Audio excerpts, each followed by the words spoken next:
কৃষ্ণনগরে কিন্তু হস্তশিল্পের মেলা কিন্তু শুরু হয়ে গেছে অনেক দিন ধরেই। তাই আজকে সময় করে আমি রাজীবার ছেলে চলে এলাম হস্তশিল্পের মেলাতে। পশ্চিমবাংলার অনেক দূর দূরান্ত থেকে কিন্তু সবাই চলে এসেছে তার কিছু কিছু যে মানুষের প্রতিভা থাকে সেগুলো কিন্তু তুলে ধরতে, যেরকম কালিম্পং, মেদিনীপুর থেকে, গ্যাংটক, সিকিম, বিভিন্ন প্রান্ত থেকে। ঘর সাজানোর জিনিস থেকে উডেন ফার্নিচার, জুটের ব্যাগ, বিভিন্ন জিনিস কিন্তু এখানে পাওয়া যায়। আর আমার সবথেকে ইউনিক লেগেছে এই নাইট ল্যাম্পগুলো, দেখো কত সুন্দর, সব কিন্তু মানে হ্যান্ডমেড।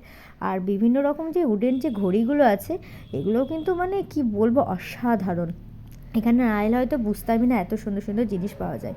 আর সর্বপ্রথম তো বাঙালিদের তো রয়েছে ভোজন রসিকের একটা জায়গা। এখানে পিঠেপুলি থেকে শুরু করে দই পাপড়ি চাট, বিভিন্ন ভেটকি মাছের পাতুরি, সব কিন্তু কিন্তু এখানে রয়ে গেছে। আমরা অনেক কিছুই খেয়েছি, কিনেছি, সে তাই মেলা দেখে বাড়িও চলে এসেছি। ভিডিওটা কেমন লাগলো অবশ্যই কমেন্ট করতে ভুলো না। Thank you for watching.